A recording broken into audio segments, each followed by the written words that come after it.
ਕਰਿਆ ਜਾ ਰਿਹਾ ਉਹ ਪੁੱਛਦੇ ਹਾਂ ਕਿ 100 ਦਿਨ ਪੂਰੇ ਹੋਣ ਵਾਲੇ ਆ ਅੰਦੋਲਨ ਚੱਲਦੇ ਨੂੰ।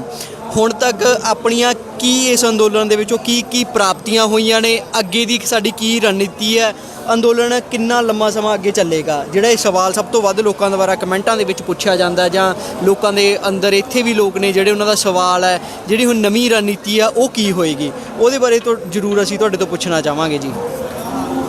देखो 6 तरीक ਨੂੰ 100 दिन हो जाना है इस मोर्चे ਨੂੰ। पंजाब ਦੇ ਵਿੱਚ ਵੀ ਅੰਦੋਲਨ ਚੱਲਿਆ 3 ਮਹੀਨੇ ਤੇ 3 ਮਹੀਨੇ ਤੋਂ ਇੱਥੇ ਹੋ ਜਾਣਾ ਹੈ। ਇਹ ਅੰਦੋਲਨ ਹੈ ਜਿਹੜਾ ਇਹ ਵੱਧ ਹੀ ਗਿਆ, ਇਹਦੇ ਵਿੱਚ ਕੋਈ ਘਾਟ ਨਹੀਂ ਆਈ। ਔਰ ਜਿਹੜੀ ਸਭ ਨਾਲੋਂ ਖੁਸ਼ੀ ਦੀ ਗੱਲ ਹੈ ਉਹ ਇਹ ਹੈ ਕਿ ਸਾਡੇ ਆਗੂਆਂ ਨੇ ਜਿਹੜੇ ਸਾਡੇ ਮੁੱਦੇ ਸੀ 3 ਕਾਲੇ ਕਾਨੂੰਨ ਵਾਪਸ ਕਰਾਉਣ ਦੀ ਗੱਲ ਜਿਹੜੀ ਸੀ ਤੇ ਨਾਲ ਬਿਜਲੀ ਸੰਸ਼ੋਧਨ ਬਿੱਲ ਜਾਂ ਦੂਸਰਾ ਜਿਹੜਾ ਪਰਾਲੀ ਵਾਲਾ ਸੀ ਪੋਲਿਊਸ਼ਨ ਵਾਲਾ, ਉਹਨਾਂ 'ਤੇ ਸਖਤ ਸਟੈਂਡ ਲਿਆ ਔਰ ਸਰਕਾਰ ਨੂੰ ਝੁਕਾਇਆ, ਸਰਕਾਰ ਨੂੰ ਨਿਰਉੱਤਰ ਕੀਤਾ। ਪੁਆਇੰਟ ਟੂ ਪੁਆਇੰਟ ਜਿਹੜੀ ਗੱਲਬਾਤ ਹੈ ਸਾਡੇ ਆਗੂਆਂ ਨੇ ਉੱਥੇ ਕੀਤੀ ਔਰ ਸਰਕਾਰ ਕੋਲੇ ਭੱਜਣ ਨੂੰ ਕੋਈ ਥਾਂ ਨਹੀਂ, ਕਿਉਂਕਿ ਜਿਹੜਾ ਖੇਤੀਬਾੜੀ ਮੰਤਰੀ ਹੈ ਉਹਨੂੰ ਮੰਨਣਾ ਪਿਆ ਵੀ ਇਹ ਜਿਹੜੇ ਕਾਲੇ ਕਾਨੂੰਨ, ਇਹ ਜਿਹੜੇ ਕਾਨੂੰਨ ਬਣੇ ਹੈ ਸਾਥੋਂ, ਇਹਦੇ 'ਚ ਸਾਥੋਂ ਚੂਕ ਹੋਈ ਹੈ, ਗਲਤੀ ਹੋਈ ਹੈ ਸਾਥੋਂ। ਦੁਬਾਰਾ ਉਹਨਾਂ ਨੇ ਇਹ ਵੀ ਗੱਲ ਮੰਨੀ ਵੀ ਇਹ ਅਸੀਂ ਟਰੇਡ ਅਤੇ ਕਮਰਸ ਦੇ ਲਈ ਕਾਨੂੰਨ ਹੈ ਜਿਹੜੇ ਅਸੀਂ ਬਣਾਏ ਨੇ, ਇਹ ਕਿਸਾਨਾਂ ਲਈ ਨਹੀਂ। ਫਿਰ ਉੱਥੇ ਗੱਲ ਇਹ ਆਈ ਵੀ ਸਾਡੇ ਆਗੂਆਂ ਨੇ ਕਿਹਾ ਵੀ ਜੇ ਟਰੇਡ ਅਤੇ ਕਮਰਸ ਲਈ ਬਣਾਏ ਹੈ ਇਹ ਕਾਨੂੰਨ, ਫਿਰ ਕਿਸਾਨਾਂ 'ਤੇ ਕਿਉਂ ਥੋਪੇ ਜਾ ਰਹੇ, ਕਿਸਾਨਾਂ 'ਤੇ ਕਿਉਂ ਮੜੇ ਜਾ ਰਹੇ ਹੈ। ਜਦੋਂ ਉੱਥੇ ਗੱਲ ਰਿਪੀਲ ਦੀ ਆਈ ਤਾਂ ਉੱਥੇ ਗੱਲ ਸੰਸ਼ੋਧਨ ਦੀ ਕਰਦੇ ਰਹੀ ਹੈ ਸਰਕਾਰ। ਸੋ ਉਹਦੇ ਵਿੱਚ ਸਰਕਾਰ ਭੱਜੀ ਹੈ, ਸਰਕਾਰ ਨੂੰ ਭਜਾਇਆ ਸਾਡੇ ਆਗੂਆਂ ਨੂੰ, ਪੁਆਇੰਟ ਟੂ ਪੁਆਇੰਟ ਵਾਈਜ਼ ਜਿਹੜੀ ਡਿਸਕਸ਼ਨ ਹੈ ਉਹ ਕੀਤੀ ਹੈ। ਪਰ ਮੈਂ ਸਮਝਦਾ ਹੀ ਅਫਸੋਸ ਸਾਨੂੰ ਇਸ ਗੱਲ ਦਾ ਹੈ ਬਈ ਜਿਹੜਾ ਜਦੋਂ ਵੀ ਕੋਈ ਪਾਰਲੀਮੈਂਟ ਦੀ ਕਾਰਵਾਈ ਚੱਲਦੀ ਹੈ ਜਾਂ ਜਦੋਂ ਵੀ ਕੋਈ ਇਸ ਤਰ੍ਹਾਂ ਦੀ ਮੀਟਿੰਗ ਹੁੰਦੀ ਹੈ ਉਹ ਸਰਕਾਰ ਨੂੰ ਨਸ਼ਰ ਕਰਨੀ ਚਾਹੀਦੀ ਹੈ, ਸਰਕਾਰ ਨੂੰ ਪਬਲਿਕ ਕਰਨੀ ਚਾਹੀਦੀ ਹੈ। ਉੱਥੇ ਬਾਕਾਇਦਾ ਰਿਕਾਰਡਿੰਗ ਹੋਏਗੀ। ਜੇ ਸਰਕਾਰ ਅੱਜ ਸਾਡੇ 'ਤੇ ਦੋਸ਼ ਲਾ ਰਹੀ ਹੈ ਵੀ ਕਿਸਾਨ ਆਗੂ ਨੇ ਉਹ ਜਿੱਦ 'ਤੇ ਅੜੇ ਨੇ, ਉਹ ਸਾਡੇ ਨਾਲ ਗੱਲਬਾਤ ਨਹੀਂ ਕਰਦੇ, ਮੈਂ ਕਹਿੰਦਾ ਵੀ ਸਰਕਾਰ ਜਿੱਦ 'ਤੇ ਅੜੀ ਹੋਈ ਹੈ, ਸਰਕਾਰ ਸਾਡੇ ਨਾਲ ਗੱਲ ਨਹੀਂ ਕਰਦੀ, ਤਾਂ ਅੱਜ ਉਹ ਗੱਲ ਸਾਹਮਣੇ ਲਿਆਉਣੀ ਚਾਹੀਦੀ ਹੈ ਸਰਕਾਰ ਨੂੰ। ਜਿਹੜੀਆਂ ਗੱਲਾਂ ਬਾਤਾਂ ਸਾਡੀਆਂ ਉਹਨਾਂ ਮੀਟਿੰਗਾਂ 'ਚ ਹੋਈਆਂ ਨੇ ਸਾਡੇ ਆਗੂਆਂ ਦੀਆਂ, ਉਹ ਸਰਕਾਰ ਨੂੰ ਲੋਕਾਂ ਦੇ ਸਾਹਮਣੇ ਨੰਗੀਆਂ ਕਰਨੀਆਂ ਚਾਹੀਦੀਆਂ ਨੇ। ਉਹ ਬਾਕਾਇਦਾ ਵੀਡੀਓ ਰਿਕਾਰਡਿੰਗ ਉਹਨਾਂ ਕੋਲੇ ਹੋਏਗੀ। ਉਹ ਸਰਕਾਰ ਇਸ ਗੱਲ ਤੋਂ ਭੱਜਦੀ ਹੈ। ਸੋ ਅਸੀਂ ਸਮਝਦੇ ਹਾਂ ਵੀ ਜਿਹੜਾ ਸਾਡਾ 100 ਦਿਨ ਦੇ ਵਿੱਚ ਪ੍ਰਾਪਤੀ ਹੈ, ਇੱਕ ਤਾਂ ਅਸੀਂ ਸਰਕਾਰ ਨੂੰ ਭਜਾਇਆ, ਦੂਜਾ ਸਾਡਾ ਜਿਹੜਾ ਮੋਰਚਾ ਉਹ ਤਕੜਾ ਹੋਇਆ। ਠੀਕ ਹੈ, ਸਰਕਾਰ ਦਾ ਇੱਕ ਛੜਯੰਤਰ ਸੀ 26 ਜਨਵਰੀ ਨੂੰ ਵੀ ਇਸ ਅੰਦੋਲਨ ਨੂੰ ਖੇਰੂ ਕਰ ਦਈਏ। ਉਹਨਾਂ ਨੇ ਰਾਜਨੀਤਿਕ ਫੰਡਾ ਵਰਤਿਆ, ਉਹਨਾਂ ਨੇ ਇੱਥੇ ਧਾਰਮਿਕ ਖੇਡ ਖੇਡਣ ਦੀ ਕੋਸ਼ਿਸ਼ ਕੀਤੀ, ਆਪਣਾ ਹਿੰਦੂਤਵ ਦਾ ਏਜੰਡਾ ਲਿਆਉਣ ਦੀ ਕੋਸ਼ਿਸ਼ ਕੀਤੀ, ਪਰ ਉਹਨੂੰ ਨਾਕਾਮ ਕੀਤਾ। ਇਹਨਾਂ ਨੇ ਮੁੱਦਾ ਬਣਾਇਆ ਲਾਲ ਕਿਲ੍ਹੇ ਦਾ। ਇਹ ਸਾਰੀ ਸਰਕਾਰ ਦੀ ਸੋਚੀ ਸਮਝੀ ਚਾਲ ਸੀ। ਸਾਡੇ ਕਿਸਾਨ ਆਗੂਆਂ ਵੱਲੋਂ ਜਿਹੜੀ ਸ਼ਾਂਤਮਈ ਪਰੇਡ ਉਹ ਕੀਤੀ ਜਾਣੀ ਸੀ। ਸਾਰੇ ਅੰਦੋਲਨ ਨੂੰ ਇਹਨਾਂ ਨੇ ਢਾਹ ਲਾਉਣ ਵਾਸਤੇ ਸਾਰਾ ਜਿਹੜਾ ਛੜਯੰਤਰ ਹੈ ਸਰਕਾਰ ਦਾ ਹੀ ਛੜਯੰਤਰ ਸੀ। ਸੋ ਅਸੀਂ ਉਸ ਗੱਲ ਦੇ ਵਿੱਚ ਸਫਲ ਹੋਏ ਹਾਂ, ਆਪਣੇ ਆਪ ਨੂੰ ਸਟੇਬਲ ਕਰਨ ਦੇ ਵਿੱਚ। ਸਾਡੇ ਨਾਲ ਹਰਿਆਣਾ ਦਾ ਭਾਈਚਾਰਾ ਜੁੜਿਆ, ਜਿਹੜਾ ਸਰਕਾਰ ਇਹ ਗੱਲ ਕਹਿੰਦੀ ਸੀ ਵੀ ਦੇਖੋ ਇਹ ਤਾਂ ਪੰਜਾਬ ਦੇ ਕਿਸਾਨ ਨੇ, ਇਹ ਤਾਂ ਮੁੱਠੀ ਭਰ ਕਿਸਾਨ ਨੇ, ਪਹਿਲਾਂ ਇਹ ਗੱਲ ਕਹਿੰਦੇ ਰਹੇ। ਫਿਰ ਇਹਨਾਂ ਨੇ ਹੋਰ ਇੱਦਾਂ ਦਾ ਪ੍ਰਚਾਰ ਕੀਤਾ, ਬਹੁਤ ਇੱਦਾਂ ਦੀ ਗੱਲ ਕੀਤੀ, ਤਾਂ ਅਸੀਂ ਇਸ ਗੱਲ ਦੇ ਵਿੱਚ ਸਫਲ ਹੋਏ ਹਾਂ ਬਈ ਸਾਡੇ ਨਾਲ ਹਿੰਦੂ ਭਾਈਚਾਰਾ ਸਾਡੇ ਨਾਲ ਜੁੜਿਆ, ਸਾਡੇ ਨਾਲ ਦੂਸਰੇ ਵਰਗ ਸਾਰੇ ਜੁੜੇ ਨੇ, ਸਾਡੇ ਨਾਲ ਪੰਜਾਬ ਦੇ ਨਾਲ ਹਰਿਆਣਾ ਜੁੜਿਆ, ਹਰਿਆਣੇ ਦੇ ਨਾਲ ਸਾਡੇ ਨਾਲ ਪੱਛਮੀ ਯੂਪੀ ਜੁੜੀ ਹੈ, ਇਸੇ ਤਰ੍ਹਾਂ ਸਾਡੇ ਨਾਲ ਰਾਜਸਥਾਨ ਜੁੜਿਆ, ਮਹਾਰਾਸ਼ਟਰ ਤੋਂ ਲੋਕ ਆ ਕੇ ਜੁੜੇ ਨੇ, ਸਾਡੇ ਦੂਜੀਆਂ ਸਟੇਟਾਂ ਦੇ ਮੱਧ ਪ੍ਰਦੇਸ਼ ਦੇ ਲੋਕ ਜੁੜੇ ਨੇ। ਮੈਂ ਸਮਝਦਾ ਵੀ ਇਹ ਜਿਹੜਾ ਅੰਦੋਲਨ ਹੈ ਅਸੀਂ ਇਹਦੇ ਵਿੱਚ ਕਾਮਯਾਬ ਹੋਏ ਹਾਂ ਵੀ ਇਹਦੇ ਵਿੱਚ ਅਸੀਂ ਸਾਰੇ ਧਰਮਾਂ ਦੀ ਸ਼ਮੂਲੀਅਤ ਕਰਨ ਵਿੱਚ ਸਫਲ ਹੋਏ ਹਾਂ। ਅੱਜ ਇਹਨੂੰ ਇਹ ਨਹੀਂ ਕਹਿ ਸਕਦੇ ਵੀ ਇਹ ਸਿੱਖਾਂ ਦਾ ਅੰਦੋਲਨ ਹੈ, ਪਰੰਤੂ ਇਹਨੂੰ ਸਿੱਖੀ ਦੀ ਰੰਗਤ ਦੇ ਕੇ ਸਾਡੇ ਅੰਦੋਲਨ ਨੂੰ ਢਾਹ ਲਾਉਣ ਦੀ ਕੋਸ਼ਿਸ਼ ਹੈ ਜਿਹੜੀ ਉਹ ਸਰਕਾਰ ਨੇ ਪੂਰੀ ਕੀਤੀ ਹੈ। ਪਰ ਇਹ ਹੈ ਵੀ ਅਸੀਂ ਇਸ ਗੱਲ ਦੇ ਵਿੱਚ ਸਫਲ ਹੋਏ ਹਾਂ ਵੀ ਜਿਹੜਾ ਕਿਸਾਨ ਹੈ ਉਹ ਭਾਵੇਂ ਮੁਸਲਮਾਨ ਹੈ, ਭਾਵੇਂ ਉਹ ਸਿੱਖ ਹੈ, ਭਾਵੇਂ ਉਹ ਈਸਾਈ ਹੈ, ਭਾਵੇਂ ਉਹ ਕੋਈ ਹੋਰ ਜਾਤੀ ਦਾ, ਸਾਰੇ ਹੀ ਜਿਹੜੇ ਖੇਤੀ ਕਰਨ ਵਾਲੇ ਜਾਂ ਖੇਤੀ 'ਤੇ ਨਿਰਭਰ ਨੇ ਉਹ ਲੋਕ ਇਸ ਸੰਘਰਸ਼ ਦੇ ਵਿੱਚ ਜੁੜੇ ਨੇ। ਇਹਦੇ ਨਾਲ ਹੀ ਜਿਹੜਾ ਲੋਕਾਂ ਨੇ ਮਹਿਸੂਸ ਕੀਤਾ, ਅਸੀਂ ਇਸ ਗੱਲ ਦੇ ਵਿੱਚ ਵੀ ਸਫਲ ਹੋਏ ਹਾਂ, ਜਿਹੜੇ ਸਾਰੇ ਲੋਕਾਂ ਨੇ, ਸਾਰੇ ਵਰਗਾਂ ਨੇ ਇਹ ਮਹਿਸੂਸ ਕੀਤਾ ਕਿ ਇਹ ਲੜਾਈ ਹੈ ਜਿਹੜੀ ਇਕੱਲੇ ਕਿਸਾਨਾਂ ਦੀ ਨਹੀਂ ਹੈ, ਇਹ ਕਿਸਾਨਾਂ ਦੇ ਨਾਲ ਦੂਸਰੇ ਤਬਕਿਆਂ ਦੀ ਵੀ ਹੈ। ਕਿਉਂਕਿ ਇਹਦੇ 'ਚ ਜਿਹੜਾ ਐਸੈਂਸ਼ੀਅਲ ਕਮੋਡਿਟੀ ਐਕਟ ਹੈ, ਇਹਨਾਂ ਨੇ ਜਿਹੜਾ ਉਹਦੇ 'ਚ ਸਟਾਕ ਦੀ ਲਿਮਟ ਹੈ ਜਿਹੜੀ ਉਹ ਇਹਨਾਂ ਨੇ ਅਨਲਿਮਿਟਿਡ ਕਰ ਦਿੱਤੀ ਹੈ। ਸੋ ਜੇ ਇੱਥੇ ਜਿਹੜੀ ਖਰੀਦ ਹੋਣੀ ਹੈ, ਜੇ ਮੰਨ ਲਓ ਪ੍ਰਾਈਵੇਟ ਅਦਾਰੇ ਇੱਥੇ ਆ ਜਾਂਦੇ ਨੇ, ਅਡਾਨੀ ਅੰਬਾਨੀ ਨੂੰ ਇਹ ਜਿਸ ਤਰ੍ਹਾਂ ਸੰਭਾਉਣ ਜਾ ਰਹੇ ਨੇ, ਜੇ ਉਹ ਆ ਜਾਂਦੇ ਨੇ ਇੱਥੇ ਖਰੀਦ ਕੇ ਉਹ ਸਾਰਾ ਸਟਾਕ ਰੱਖ ਲੈਣਗੇ, ਫਿਰ ਉਹ ਮਨਮਰਜ਼ੀ ਨਾਲ ਆਪਣੇ ਗਜੀ ਮਿਲਣਗੇ। ਇਸ ਕਰਕੇ ਇਹ ਸਾਰੇ ਲੋਕਾਂ ਨੂੰ ਸਮਝ ਪੈ ਗਈ ਵੀ ਜਿਹੜੀ ਲੁੱਟ ਕਿਸਾਨ ਦੀ ਹੋਣੀ ਹੈ ਉਹ ਤੋਂ ਬਾਅਦ ਸਾਡੇ ਦੂਸਰੇ ਵਰਗਾਂ ਦੀ ਵੀ ਸਾਡੀ ਉਨੀਓ ਲੁੱਟ ਹੋਣੀ ਆ, ਉਹ ਤੋਂ ਜ਼ਿਆਦਾ ਹੋਣੀ ਹੈ। ਇਸ ਕਰਕੇ ਅਸੀਂ ਉਸ ਗੱਲ ਦੇ ਵਿੱਚ ਵੀ ਸਫਲ ਹੋਏ ਹਾਂ ਵੀ ਉਹ ਭਾਈਚਾਰਾ ਵੀ ਸਾਡੇ ਨਾਲ ਜੁੜਿਆ ਜੀ।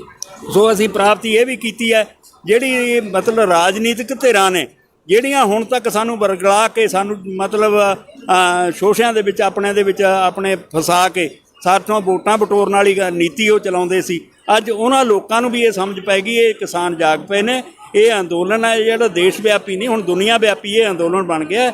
ਇਹਦੇ ਵਿੱਚ ਅਸੀਂ ਇਸ ਗੱਲ ਦੇ ਵਿੱਚ ਵੀ ਸਫਲ ਹੋਏ ਹਾਂ ਵੀ ਅਸੀਂ ਉਹਨਾਂ ਨੂੰ ਪਰਾਂ ਰੱਖਣ ਦੇ ਵਿੱਚ ਵੀ ਸਫਲ ਹੋਏ ਹਾਂ। ਸਾਡੀ ਸਟੇਜ 'ਤੇ ਅੱਜ ਤੱਕ ਕੋਈ ਵੀ ਸਿਆਸੀ ਆਗੂ ਅਸੀਂ ਬੋਲਣ ਨਹੀਂ ਦਿੱਤਾ।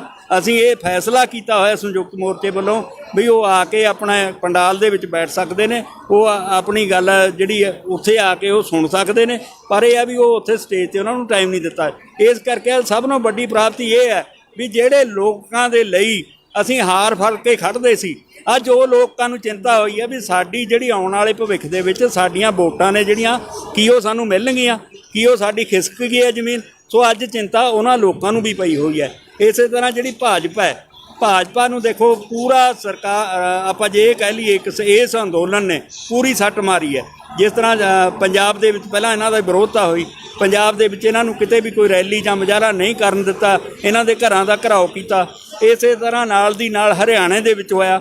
ਹਰਿਆਣੇ ਦੇ ਵਿੱਚ ਤਾਂ ਇੱਥੋਂ ਤੱਕ ਵੀ ਹੋਇਆ ਵੀ ਜੇ ਮੁੱਖ ਮੰਤਰੀ ਦਾ ਹੈਲੀਕਾਪਟਰ ਉਤਰਨਾ ਸੀ ਤਾਂ ਉਹ ਹੈਲੀਪੈਡ ਘੇਰ ਕੇ ਕਿਸਾਨ ਉੱਥੇ ਬੈਠ ਗਏ, ਉਹਦਾ ਹੈਲੀਕਾਪਟਰ ਵੀ ਨਹੀਂ ਉਤਰਨ ਦਿੱਤਾ। ਇੱਥੋਂ ਤੱਕ ਵੀ ਹੈ ਵੀ ਹਰਿਆਣੇ ਦੇ ਜਿੰਨੇ MP ਨੇ, ਜਿੰਨੇ MLA ਨੇ, ਉਹਨਾਂ ਨੂੰ ਆਪਣੀ ਹਰਿਆਣਾ ਛੱਡ ਕੇ ਚੰਡੀਗੜ੍ਹ ਦੇ ਵਿੱਚ ਡੇਰੇ ਲਾਉਣੇ ਪੈ ਗਏ। ਇਸੇ ਦੀ ਨਾਲ ਦੀ ਨਾਲ ਜੇ ਆਪਾਂ ਗੱਲ ਕਰੀਏ ਯੂਪੀ ਦੇ ਵਿੱਚ ਜੇ ਕਿਸਾਨਾਂ ਨੇ ਖਾਪ ਪੰਚਾਇਤਾਂ ਸ਼ੁਰੂ ਕੀਤੀਆਂ ਜਾਂ ਪੰਜਾਬ ਦੇ ਵਿੱਚ ਸ਼ੁਰੂ ਕੀਤੀਆਂ ਤਾਂ ਇਹਨਾਂ ਨੇ ਵੀ ਖਾਪ ਪੰਚਾਇਤਾਂ ਦੇ ਬਹਾਨੇ ਉੱਥੇ ਆਪਣਾ ਜਾ ਕੇ ਮੀਟਿੰਗਾਂ ਕਰਨ ਦੀ ਕੋਸ਼ਿਸ਼ ਕੀਤੀ ਭਾਜਪਾ ਵਾਲਿਆਂ ਨੇ, ਪਰ ਉੱਥੇ ਸੰਜੀਵ ਬਲਿਆਣ ਹੈ ਜਿਹੜਾ MP ਹੈ ਉਹ ਉੱਥੇ ਗਿਆ, ਉਹਨੂੰ ਮੂੰਹ ਦੀ ਖਾਣੀ ਪਈ ਆ। ਉੱਥੇ ਉਹਨਾਂ ਨੇ ਜਾਟਾਂ ਨੇ ਭਰਾਵਾਂ ਨੇ ਇਕੱਠੇ ਹੋ ਕੇ ਉਹਦਾ ਵਿਰੋਧ ਕੀਤਾ। ਉਹਨੂੰ ਇਹੀ ਗੱਲ ਮਤਲਬ ਉੱਥੇ ਕਿਸਾਨਾਂ ਨੇ ਕੀਤੀ ਹੈ ਵੀ ਅਸੀਂ ਦੇਖੋ ਤੁਸੀਂ ਕਹਿੰਦੇ ਹੋ ਵੀ ਇਹ ਜਿਹੜੇ ਖੇਤੀ ਕਾਨੂੰਨ ਨੇ ਇਹਨਾਂ ਨੂੰ ਸਮਝਾਓ ਕਿਸਾਨਾਂ ਨੂੰ, ਅਸੀਂ ਸਮਝਾਉਣ 'ਚ ਤਾਂ ਕਾਮਯਾਬ ਨਹੀਂ ਹੋਏ, ਤੁਸੀਂ ਐਂ ਦੱਸੋ ਵੀ ਅਸੀਂ ਹੁਣ ਬਹਿਕਾਉਣ 'ਚ ਕਿਵੇਂ ਸਫਲ ਹੋਈਏ। ਵੀ ਉਹਨਾਂ ਨੇ ਇਹ ਵੀ ਇਹਨਾਂ 'ਤੇ ਸਵਾਲ ਕੀਤੇ ਨੇ। ਇੱਦੋਂ ਵੱਡੀ ਗੱਲ ਕੀ ਹੋ ਸਕਦੀ ਹੈ ਵੀ ਇਹਨਾਂ ਨੇ ਜਿੱਥੇ ਵੀ ਇਹ ਜਾਂਦੇ ਨੇ ਇਹਨਾਂ ਨੂੰ ਮੂੰਹ ਦੀ ਖਾਣੀ ਪੈ ਰਹੀ ਹੈ। ਜੇ ਪੰਜਾਬ 'ਚ ਇਲੈਕਸ਼ਨ ਹੋਈ ਹੈ ਹੁਣ ਲੋਕਲ ਬਾਡੀਜ਼ ਦੀ, ਉੱਥੇ ਇਹਨਾਂ ਨੂੰ ਮੂੰਹ ਦੀ ਖਾਣੀ ਪਈ, ਉੱਥੋਂ ਹਾਰ ਹੋਈ ਹੈ। ਜੇ ਦਿੱਲੀ ਦੇ ਵਿੱਚ ਇਲੈਕਸ਼ਨ ਹੋਈ ਹੈ, 5 ਜਿਮਨੀ ਚੋਣ ਹੋਈ ਹੈ 5 ਜਗ੍ਹਾ, ਉਹਦੇ ਵਿੱਚ ਵੀ ਇਹਨਾਂ ਨੂੰ ਮੂੰਹ ਦੀ ਖਾਣੀ ਪਈ, ਉੱਥੇ ਵੀ ਹਾਰ ਗਈ ਹੈ BJP।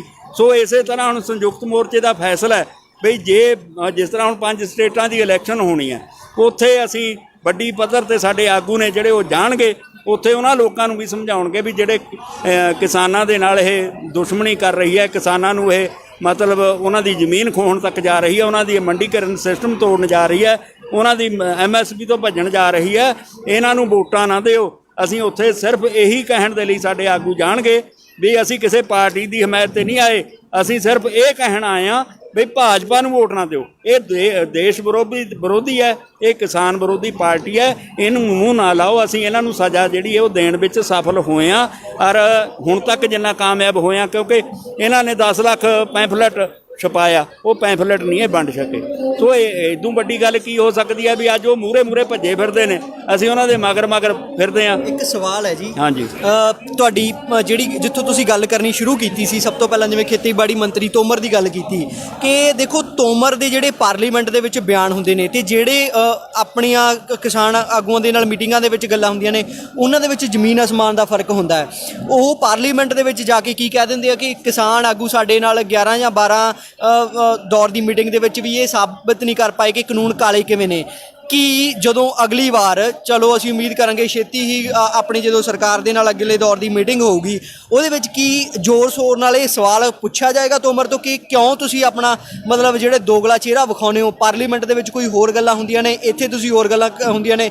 ਕਿ ਕਿਸਾਨ ਆਗੂ ਸਭ ਤੋਂ ਪਹਿਲਾਂ ਉਹ ਗੱਲ ਰੱਖਣਗੇ ਤੋਮਰ ਅੱਗੇ ਕਿ ਹਾਂ ਤੁਸੀਂ ਪਹਿਲਾਂ ਉਹ ਗੱਲ ਪਹਿਲਾਂ ਵਾਲੀਆਂ ਕਲੀਅਰ ਕਰੋ ਕਿ ਤੁਸੀਂ ਕਿਉਂ ਦੋਗਲੇ ਚਿਹਰੇ ਦਿਖਾਉਂਦੇ ਹੋ, ਜਾਂ ਫਿਰ ਤੁਸੀਂ ਕਿਉਂ ਕੀ ਇਹ ਜ਼ੋਰ ਸ਼ੋਰ ਨਾਲ, ਜਿਵੇਂ ਤੁਸੀਂ ਆਪਦੇ ਹੀ ਤੁਹਾਡੇ ਸ਼ਬਦ ਸੀਗੇ ਕਿ ਤੁਸੀਂ ਚਾਹੋਗੇ ਕਿ ਪਬਲਿਕ ਲਈ ਉਹ ਚੀਜ਼ਾਂ ਜਿਹੜੀਆਂ ਮੀਟਿੰਗ ਦੇ ਵਿੱਚ ਹੁੰਦੀਆਂ ਨੇ ਉਹ ਪਬਲਿਕ ਦੇ ਸਾਹਮਣੇ ਉਹ ਗੱਲਾਂ ਆਉਣ, ਕਿ ਉਹਦੇ 'ਤੇ ਜ਼ੋਰ ਦਿੱਤਾ ਜਾਊਗਾ ਕਿ ਜ਼ੋਰ ਦੇਣਾ ਬਹੁਤ ਜ਼ਰੂਰੀ ਹੈ। ਕਿਉਂਕਿ ਵੇਖੋ ਅਸੀਂ ਜਿਵੇਂ ਮੈਂ ਬਹੁਤ ਕੋਸ਼ਿਸ਼ ਕਰਦਾ ਕਿ ਆਮ ਲੋਕਾਂ ਨਾਲ, ਚਾਹੇ ਉਹ ਸਾਡੇ ਅੰਦੋਲਨ ਦੇ ਵਿੱਚ ਜੁੜੇ ਹੋਏ ਆ ਜਾਂ ਆਮ ਬਾਹਰ ਦੇ ਲੋਕ ਨੇ, ਜ਼ਰੂਰੀ ਨਹੀਂ ਬਣ ਜਾਂਦਾ ਹੈਗਾ ਕਿ ਅਗਲੇ ਦੌਰ ਦੀ ਮੀਟਿੰਗ ਦੇ ਵਿੱਚ ਸਭ ਤੋਂ ਪਹਿਲਾਂ ਵੱਡਾ ਇਹੀ ਸਵਾਲ ਹੋਵੇ ਜਾਂ ਸਭ ਤੋਂ ਪਹਿਲਾਂ ਇਹੀ ਕਲੀਅਰ ਕਰਨ ਦੀ ਕੋਸ਼ਿਸ਼ ਕੀਤੀ ਜਾਵੇ ਕਿ ਪਿੱਛੇ ਤੱਕ ਦੀਆਂ ਜਿਹੜੀਆਂ ਸਾਡੀਆਂ ਪ੍ਰਾਪਤੀਆਂ ਨੇ ਅਸੀਂ ਸਰਕਾਰ ਤੋਂ ਉਹ ਮਨਵਾ ਲਈਏ, ਜੋ ਸਾਡੀਆਂ ਸੋਧਾਂ ਦੇ ਲਈ ਸਰਕਾਰ ਰੈਡੀ ਹੋਈ ਸੀ, ਜਿਹੜੀਆਂ ਪੁਆਇੰਟਸ ਦੇ, ਜਿਵੇਂ ਤੋਮਰ ਸਾਹਿਬ ਕਹਿੰਦੇ ਹੁੰਦੇ ਨੇ ਹਮ ਲੋਗ ਬਿੰਦੂਆਂ 'ਤੇ ਬਾਤ ਕਰਤੇ ਹਾਂ, ਜਿਹੜੇ ਬਿੰਦੂਆਂ 'ਤੇ ਅਸੀਂ ਉਹਨਾਂ ਨੂੰ ਸਾਬਿਤ ਕਰਤਾ ਸੀ ਇਹਦੇ 'ਤੇ ਤੁਸੀਂ ਗਲਤ ਹੋ, ਇਸੇ 'ਤੇ ਅਸੀਂ ਸਹੀ ਹਾਂ, ਕਿ ਅਸੀਂ ਉਹਨਾਂ ਦੇ ਮੂੰਹੋਂ ਇਹ ਕਹਾਣ ਦੇ ਵਿੱਚ ਕਾਮਯਾਬ ਹੋਣਾ ਸਾਨੂੰ ਚਾਹੀਦਾ।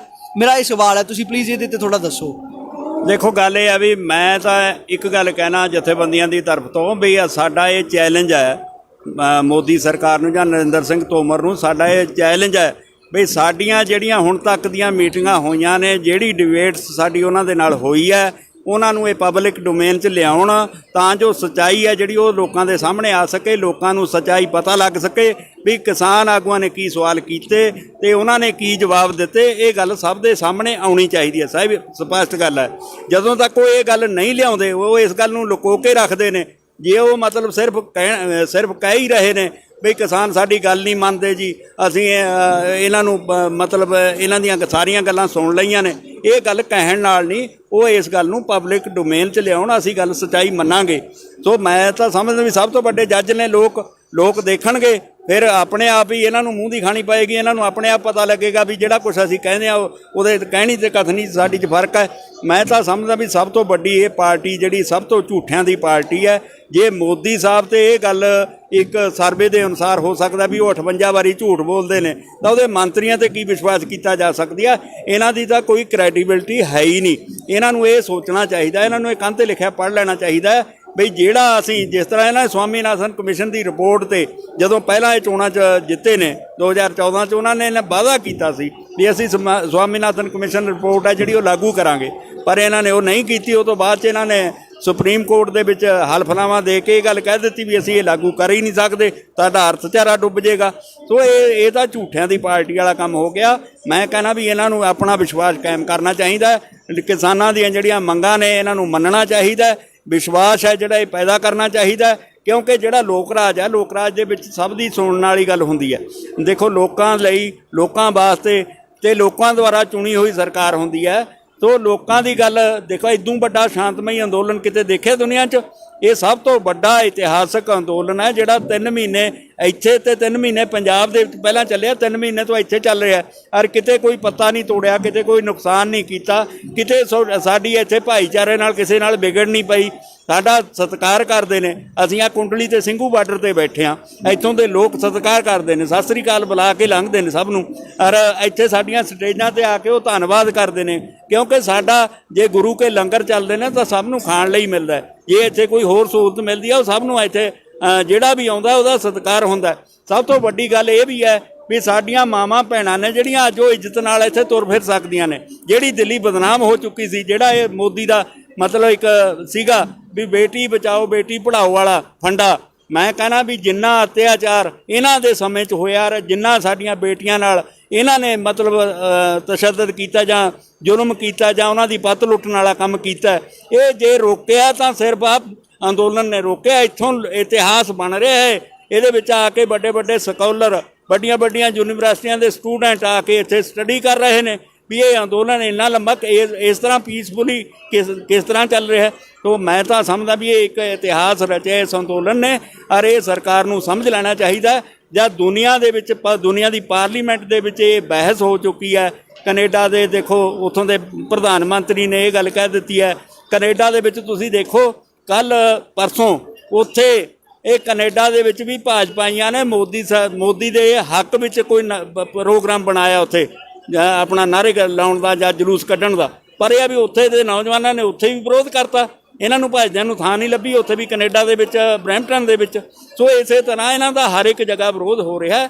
ਇਹਨਾਂ ਨੂੰ ਸਮਝ ਲੈਣਾ ਚਾਹੀਦਾ ਵੀ ਇਹ ਅੰਦੋਲਨ ਆ ਜਿਹੜਾ ਦੇਸ਼ ਵਿਆਪੀ ਨਹੀਂ, ਦੁਨੀਆ ਵਿਆਪੀ ਬਣ ਚੁੱਕਿਆ। ਹਰ ਜਗ੍ਹਾ ਇਹਨਾਂ ਨੂੰ ਝਾੜਾਂ ਪੈ ਰਹੀਆਂ ਨੇ। ਇੰਗਲੈਂਡ ਦੀ ਪਾਰਲੀਮੈਂਟ ਦੇ ਵਿੱਚ 100 ਐਮਪੀਆਂ ਨੇ ਲਿਖ ਕੇ ਦੇ ਦਿੱਤਾ, ਜੇ ਉੱਥੋਂ ਦਾ ਪ੍ਰਧਾਨ ਮੰਤਰੀ ਨੇ ਇੱਥੇ ਆਉਣ ਲਈ, ਇਹਨਾਂ ਨੇ 26 ਜਨਵਰੀ ਨੂੰ ਬੁਲਾਇਆ ਉਹਨੇ ਇੱਥੇ ਆਉਣ ਤੋਂ ਇਨਕਾਰ ਕਰ ਦਿੱਤਾ। UNO ਦੇ ਵਿੱਚ ਇਹਦੇ 'ਤੇ ਬਹਿਸ ਹੋ ਰਹੀ ਹੈ। ਇਸੇ ਤਰ੍ਹਾਂ ਜਿਹੜਾ ਮਨੁੱਖੀ ਅਧਿਕਾਰ ਸੰਗਠਨ ਹੈ, ਉਹਨਾਂ ਵੱਲੋਂ ਵੀ ਇਹਨਾਂ 'ਤੇ ਨਮਦਾ ਕੱਸਿਆ ਜਾ ਰਿਹਾ। ਮੈਂ ਸਮਝਦਾ ਵੀ ਇਹ ਸਾਰੇ ਪਾਸਿਓਂ ਘੇਰੇ ਹੋਏ ਨੇ। ਇਦੋਂ ਵੱਡੀ ਗੱਲ ਕੀ ਹੋ ਸਕਦਾ। ਸਾਡੀ ਇਹ ਸਭ ਤੋਂ ਵੱਡੀ ਜਿੱਤ ਹੈ ਵੀ ਅਸੀਂ ਜਿੱਥੇ ਲੋਕਾਂ ਨੂੰ ਲਾਮਬੰਦ ਕਰਨ 'ਚ ਸਫਲ ਹੋਏ ਹਾਂ, ਉੱਥੇ ਅਸੀਂ ਸਾਡਾ ਅੰਦੋਲਨ ਹੈ ਜਿਹੜਾ ਅੱਗੇ ਵਧ ਰਿਹਾ। ਔਰ ਇਹ ਸਰਕਾਰ ਹੈ ਜਿਹੜੀ ਮੋਦੀ ਸਰਕਾਰ ਹੈ, ਇਹਨਾਂ ਨੂੰ ਮੂੰਹ ਦੀ ਖਾਣੀ ਪਏਗੀ। ਅਸੀਂ ਇਸ ਗੱਲ ਦੇ ਵਿੱਚ ਸਾਨੂੰ ਦ੍ਰਿੜ ਹਾਂ ਵੀ ਇਹ ਜਿੱਤ ਕੇ ਜਾਵਾਂਗੇ। ਇਹ 3 ਕਾਲੇ ਕਾਨੂੰਨਾਂ ਦੀ ਲੜਾਈ ਨਹੀਂ, ਇਹ ਕਾਲੇ ਕਾਨੂੰਨਾਂ ਤੋਂ ਅੱਗੇ ਜਿਹੜੀ ਸਾਡੀ ਕਾਣੀ ਵੰਡ ਹੋ ਰਹੀ ਹੈ, ਜਿਹੜਾ ਕੁਛ ਘਰਾਣਿਆਂ ਨੂੰ ਪੈਸਾ ਜਿਹੜਾ ਸਾਰਾ ਲੁਟਾਇਆ ਜਾ ਰਿਹਾ ਹੈ, ਜਿਹੜਾ ਸਾਰਾ ਹੀ ਦੇਸ਼ ਹੈ ਉਹਨਾਂ ਦੇ ਮਤਲਬ ਜੇਬਾਂ ਭਰੀਆਂ ਜਾ ਰਹੀਆਂ ਨੇ, ਅਤੇ ਸਭ ਦੀ ਜੇਬ ਹੈ ਜਿਹੜੀ ਨਿਚੋੜੀ ਜਾ ਰਹੀ ਹੈ। ਇਹ ਮੈਂ ਕਹਿੰਦਾ ਵੀ ਆਉਣ ਵਾਲੇ ਸਮੇਂ 'ਚ ਸਾਨੂੰ ਸਭ ਨੂੰ ਰਲ ਕੇ ਇਹ ਅੰਦੋਲਨ ਹੈ ਜਿਹੜਾ ਹੋਰ ਲੰਮਾ ਚਲਾਉਣਾ ਪਏਗਾ ਇਹ ਤੋਂ ਬਾਅਦ।